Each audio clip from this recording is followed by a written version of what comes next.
Nama dan juga kemampuan menyerang pemain sepak bola yang satu ini pastinya masih melekat dalam ingatan kita semua.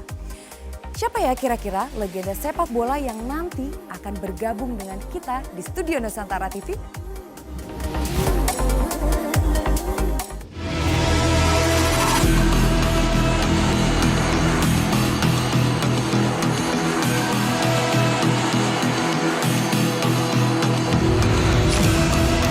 Aksi Francis Wawengkang sebagai gelandang jangkar mewarnai dekade awal pentas Liga Indonesia.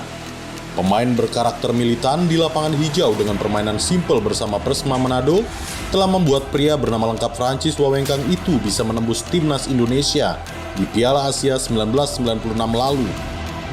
Dan kesempatan itulah akhirnya menjadikannya sebagai ikon sepak bola Sulawesi Utara, khususnya Manado. Enal, begitu sapaan akrab pria yang awal pertemuannya dengan sepak bola justru karena seringnya ia menyaksikan sang ayah bermain dalam berbagai turnamen antar kampung di Manado kala itu. Nama sang legenda sepak bola asal kota Tinutuan tersebut sangat melekat dengan nama salah satu mantan pemain timnas Inggris, Trevor Francis. Sejalan dengan skill yang dimiliki dan juga penampilan yang ciamik bersama Persema, Enal pun akhirnya mendapatkan predikat sebagai salah satu pemain yang memiliki prestasi gemilang. Enal pun sempat memperkuat sejumlah klub seperti Persija Tim, Persikota Tangerang, Persibum Bolang Mongondau, Persija Jakarta, dan juga Pro Duta.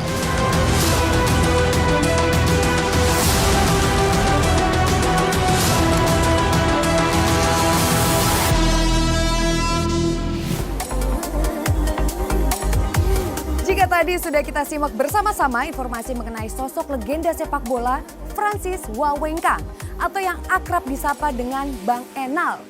Dan pada kesempatan kali ini sang legenda telah bergabung bersama kita di Studio Nusantara TV.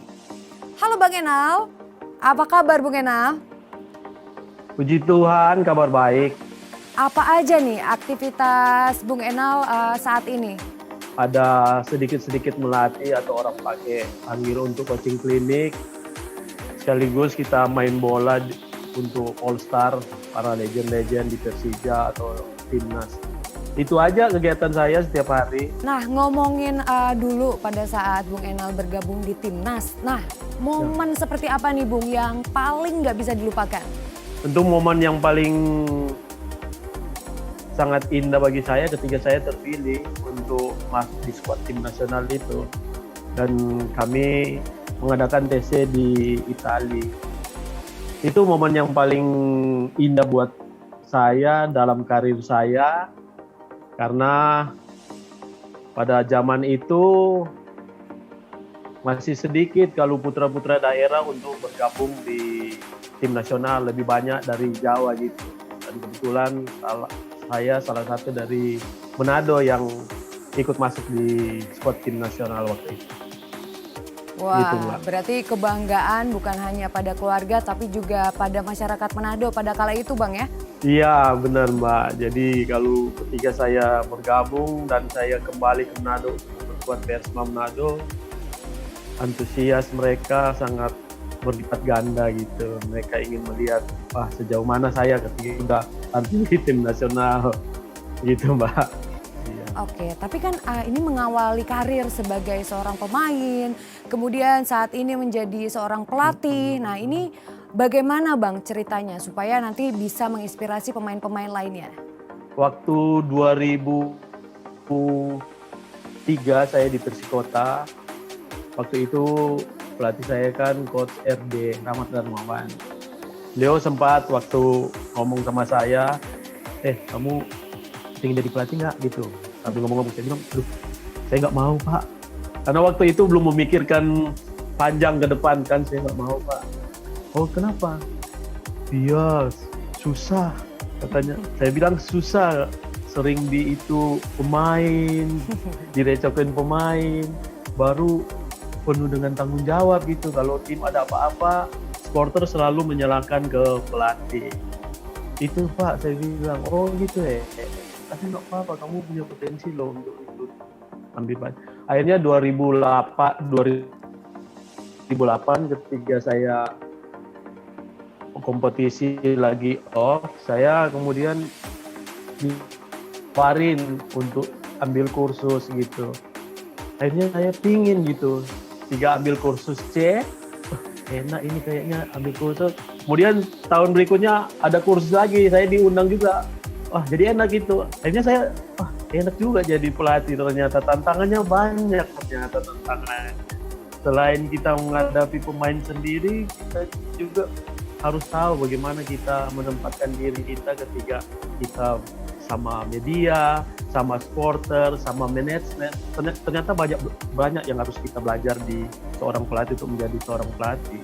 Jadi itu tantangan dan ternyata itu membuat saya terpacu untuk makin hari belajar dan puji Tuhan sampai hari ini saya udah punya AAFC dan sebentar lagi mau ambil A-Pro untuk yang paling tinggi di kursus pelatih, Mbak.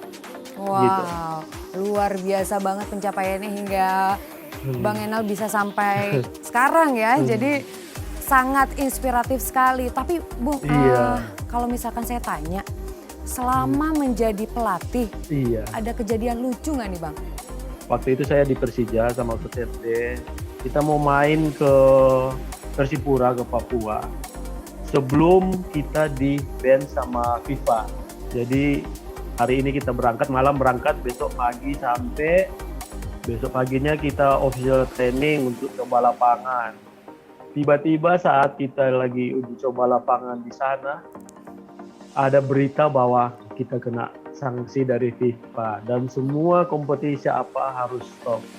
Akhirnya ketika kita uji coba di sana lapangan, kita main sama orang-orang Papua akhirnya karena kita udah tahu kita udah nggak bisa lagi main kompetisi untuk kompetisi berlaga. Akhirnya kita bermain aja sama orang-orang di sana, tim Persija. Siapa aja yang ada di lapangan, akhirnya kita bermain aja, enjoy aja. Malamnya baru kita balik lagi ke Jakarta itu. Oke, terakhir nih Bang, harapannya untuk sepak bola tanah air. Tentunya ingin sepak bola Indonesia makin maju kan. Tapi kalau kita cuma slogan aja di mulut, kayaknya nggak bisa karena untuk membangun satu sepak bola yang maju, bukan hanya kita kompetisinya baik, tidak. Tapi kita harus juga punya infrastruktur yang baik.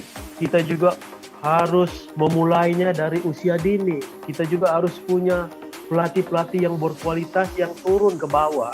Jadi banyak hal yang harus dibuat, bukan hanya PSSI, tetapi semua stakeholder sepak bola yang ingin memajukan sepak bola, saling membahu, pasti kita akan maju.